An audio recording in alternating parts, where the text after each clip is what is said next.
Welcome back to RGR Football. It is nearly game day. We're getting ready for it with Matt Derrick from ChiefsDigest.com. What's up, Matt? I'm ready for some football, Ryan. Ready for some football. Read my mind. It's been a long process, and nothing hurts more than coming off of a Super Bowl loss, right? So like they can't get this out of the way fast enough.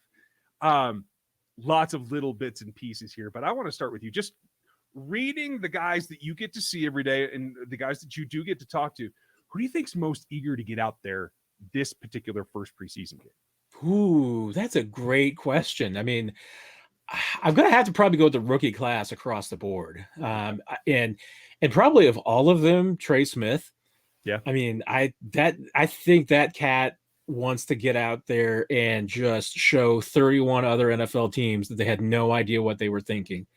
He seems really zeroed in and focused. I mean, this rookie class all across the board, I think it looks pretty dialed in and ready. I don't think they're going to be frightened of the lights or anything like that. I think this is a real experienced group, but Trey Smith, Creed Humphrey, those guys, I think they want to go out there and push some people around. I'm looking forward to that aspect myself. This might be the game that I don't pay attention to any of the wide receivers, all 1,800 of them that are on this roster right now. We'll thin that out eventually, but interesting thing for me that we didn't talk about last week, which is when I think he said it or whatever it was. But are you surprised with what Coach Reed said was going to be his approach, pretty much standard and just acting as if there is no game 4? What do you expect from this game? And are you surprised that it might look just like every other preseason? Yeah, that was kind of my anticipation that that's what they might do, because remember, essentially the league just did lop off that fourth game. I mean, as far as the schedule wise goes. So that third preseason game is going to be 16 days before the regular season starts. Well, if you decide that you want to treat that third game of the preseason like to rest your starters, well, suddenly your starters are going to go almost 3.5 weeks without, playing a game between the preseason and start of the season. That's too long. I mean, you can't do that. So, it makes total sense to use that third preseason game as the dress rehearsal. I can see, Reed maybe going to his streamlined starter approach, which is starters first game, 1 or 2 drives, second game, maybe most of the first quarter, third game, first half, and that's it. They could play a little bit longer in any of those situations. I certainly, on Saturday night, I'm not expecting to see the starters much. I think we're going to see backups most of the game. Yeah. But it's going to make the evaluation, honestly, for the last few spots tougher because, guys at the end of the roster. I mean, that especially that say 46 to 90 group on the roster, they're not going to get as many snaps. They're not going to get as many looks. So that's going to make it tougher to make the squad, and it's going to make it tougher for them to make their next team too. It does make things difficult. I think that evaluation, that shifts the whole, like you said, we're likely to see way more of the younger guys here in this first game. I personally would like to see the starters play their most snaps of the preseason game too, so they can tail off a little bit. But like you said, you can't rest them completely. But it's because of that evaluation factor, that progress between this week's preseason game 1 and what will be preseason game 3 might make a huge difference for some of these young guys. Does that put them in a more difficult position as a coaching staff? Oh, I think it definitely does. And remember too, we've got the wrinkle where, instead of cutting down to 53 players on the final weekend, we're going to have staggered cuts. What is it? Next Tuesday is going to be the first cut down to 85. And then the week after that, they're going to cut down to 80. And then after the third preseason game, they'll go to cut down to 53. So that means Chiefs are going to be, limiting players right after this game, essentially. And, when you do that, this early in camp, you're going to have to take some considerations like injuries into account. Look at a team like the Chiefs. There's no way that after this game, they're going to be letting go of any offensive linemen because they only got 12 guys healthy as it is right now. You can't go any lower than that. So, any of the guys that don't make this team are going to come from somewhere else. And that just puts an enormous amount of pressure on this first game that, hey, there's going to be some guys that's going to be their only chance to get some action. And I think that it puts the young guys in a tough spot, but it's going to be a tough decision for the coaches too, because they're going to have to make decisions on, limited film, limited appearances, limited snaps. And that's never the position that Brett Veach and those guys want to be in. Yeah. I mean, it's a 5-man cut down after this first preseason game. I got to think that the majority of that is wide receivers, just given where the volume is on this roster right now. But if you haven't had a chance to make a splash yet, you got a couple of days left as we sit here tonight to get that organized. Do you think that, I can't remember when the cut down is it Tuesday or Wednesday? So they might have 1 or 2 practices after the preseason game to make one final impression. Yeah, I believe it's Tuesday afternoon. So yeah, I mean the Chiefs would have essentially 2 practices after the game, for many last minute decisions and everything. And like I said, it's going to be interesting to see how teams deal with that. You're right. I mean, you're going to have to go with the positions that you have that are of depth and have the most bodies. And there might be even, some, hey, doing guys favors. I mean, there might be some guys that, you want to be able to maybe let them get a chance to try and hook on with another team early. And you might go ahead and do that now. I had a chance to talk with Brett Veach about this actually earlier this week. And, one of the things he mentioned, is that actually from an evaluation standpoint, they like it to a degree because, when those other teams around the league make those cuts, they're able to immediately go through those 155 guys from other teams and say, which one of these do we like? And, instead of having to do good grief, what is it going to be?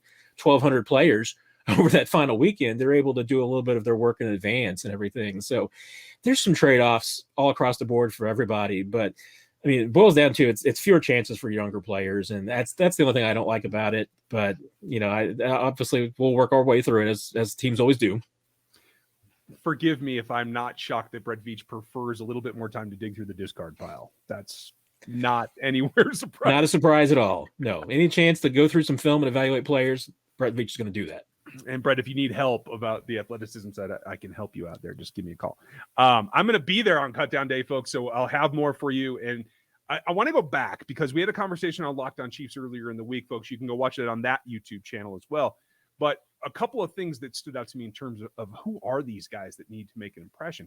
The DB group is really interesting. And you mentioned the other day that it was 5-6 deep at least. The guy that stands out to me was my preseason UDFA to watch. I think he still might be. Where do you see DiCaprio Bootle in this DB progression at corner? Yeah, I think he's right in that mix right after, the maybe the top 5-6 guys. I mean, I think played really well.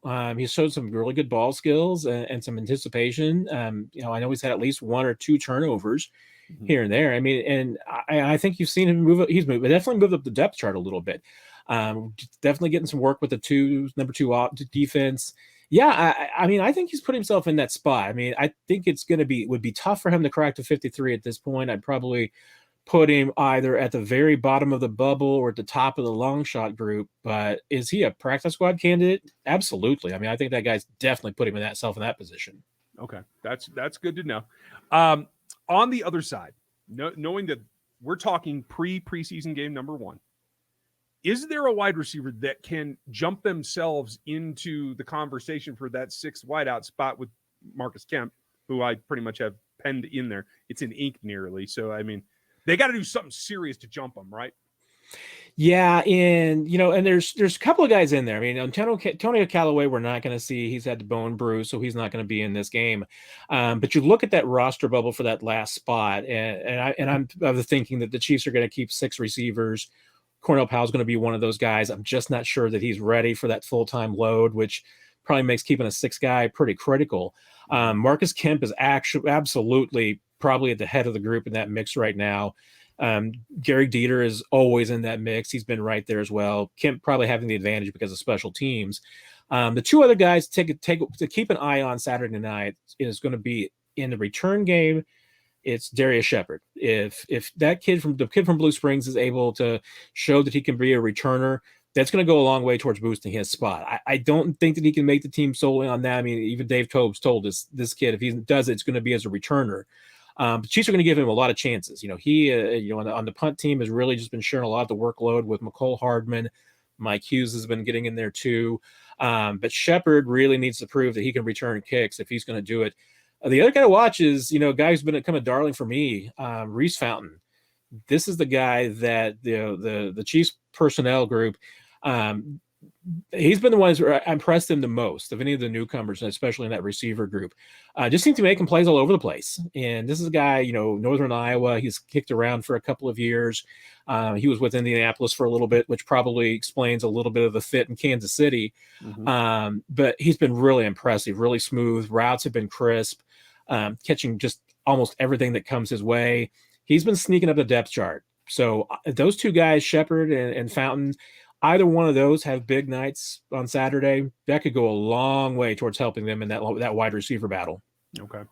Shepard, you bring him up and he fits right in. I want him to win this job because I still don't understand why we're talking about McCole Hardman as a returner any longer. Does it make any sense to you whatsoever? Should he not be concentrating on offense? I think it would help him loads to just concentrate on offense, because I think that we've unfortunately have seen sometimes mistakes in one game have translated over in the other part of the game for him. So I do kind of feel like that, focusing on offense would probably be better for him. And it is interesting because, I think it's down to essentially, as far as the punt return goes, I think it's down to Hardman, Shepard, and Hughes. And if Shepard doesn't make this team, I think Mike Hughes is going to get a really, really hard look, because I think he's looked pretty good. He's looked pretty smooth as a punt returner. And if he's able to do that, and he's going to have a limited role, if he's going to have more of a backup role as a cornerback anyway, I think that would be a lot more, make him a lot more sense from a load management standpoint than having McCole Hardman be a full-time receiver and a full-time punt returner. Yeah, I completely agree. In terms of this offense this night, what you're getting out of the evaluations for the young guys, you mentioned Reese Fountain, who, folks, not since Chris Conley have you had a guy with leaping ability like this. Jody Fortson's been coming on, fan favorite. Is this a preseason game? I don't think they'll do this in the regular season, but this is a preseason game where we could see some jump balls thrown, if not by Patrick, but by Chad? Patrick absolutely should, and Chad probably should too. Chad's probably a bit more of a West Coast game manager to do that. Chad's going to go to the open guys. So, but I tell you what, he's had really good chemistry with a couple of these guys. Especially if Chad's out there a lot with Marcus Kemp and Fountain. Those have been two guys that he's worked with a lot and has seemed to be develop a pretty good rapport with. So would not surprise me that if we see a lot of Chad Henne tonight, I think you're probably going to see those two guys have some success. Yeah, that's my guess as well. Is there a possibility that either there's only two tight ends kept on this roster for week one, or that if there's a third, that there is a designated protected tight end on the practice squad that just flip-flops based on matchup? Yeah, tight end's going to be pretty interesting. I think it's fairly safe that they'll keep three. Question's going to be at four. And I honestly, with a lot of these position battles, I don't think that a lot of these battles are going to be as so much as, and hey, Nick Kaiser was on this team, but I don't think it's as much as a battle between, say, a Jody Fortson and a Noah Gray or a Blake Bell for the final tight end spot. I think it's going to be, is it Jody Fortson as a fourth tight end, or is it Marcus Kemp as a sixth receiver? Because, this team could end up keeping 10 offensive linemen. They could keep 10 defensive linemen, 10 defensive backs, 5 linebackers. Do the math. Doesn't that up to 53? No. So, it's going to be, hey, is it going to be not necessarily, like I said, Marcus Kemp and Antonio Callaway? We maybe Marcus Kemp or DeAndre Baker. There's going to be some of those decisions with those last guys in the position groups that you're making decisions with, more so than even the guys within the position. Well, that's what brings me there's no way they can keep 4, in my opinion, at the tight end room. I could even see them going with 2 initially, knowing that you can pull somebody up because of those battles. Tommy can be on the practice squad, right? Even to hear him say it, he doesn't have to do much work these days. So do you need a punter, really? Well, you can only pull those guys up twice. So right. Remember? So yeah, and apparently, as far as I've understood, they're going to go back to the actual CBA. So we're going to be talking about 12 practice squad spots. So it'll be 4 less than last year. There's still going to be those veteran spots.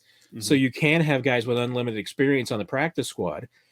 Which means that, hey, your guys that have been around, some of these players like a Jody Fortson, who would have under the old days, be to a point where accrued season wise, and Gary Dieter and Marcus Kemps would be to a point where they couldn't be in a practice squad anymore. Right. Well, now under the new CBA, you can do that with some of those guys. So that's an advantage to being able to have a little bit more experience, depth, and guys that you can do exactly that with. If you want to keep a fourth tight end and there's a week that you need some extra bodies, you can do that. I think that's crazy that they didn't keep it at 16, but me and the NFL can argue later. Anybody that I missed that you are eager to see in this particular preseason game one? Yeah, we've hit on a lot of them. I mean, I probably briefly mentioned, if I haven't, Devin Key. I'm really interested to see what he does with game action. This entire rookie class. I mean, especially the guys who are going to be seeing some time. I'll be interested. I'm assuming that we won't see much of Trey Smith and Creed Humphrey, since I think they're probably just going to play with the ones. I want to see Nick Bolton, where they're putting him, how much reps he's getting, because he's been getting a lot of work at basically all three linebacker spots. So really interested to see how he performs. What I'm interested in are a lot of things that the coaches like to watch. Spags the other day mentioned that he's more concerned about watching his defensive guys, from the whistle to the snap. He wants to make sure that they're lining up in the right spots, that they're responding in the huddle, that they're thinking, that they're making adjustments, doing those kinds of things. The other coaches are worrying about what happens during the play, but he wants to make sure that they're in the right spot, they're doing the right things before the play. And watch special teams, because if special teams, young guys are making mistakes, they're not going to make the team. If they're making plays on special teams, they're making tackles, making blocks, doing those things, that's how you make the squad. I'm looking forward to it. It's about time. Thanks for filling us in today, Matt. As always, Ryan, great talking to you. Folks, enjoy the game. I'll have something for you from somewhere remote afterwards or whatever. And camp reports on Monday and Tuesday, maybe even Wednesday if you're lucky and my flight is on time. So thanks for all this. We'll catch up with Matt somewhere in that process as well. You guys have a good one. We'll talk to you next time. Thanks for watching this video from the team at RGR Football. Click these videos to see more.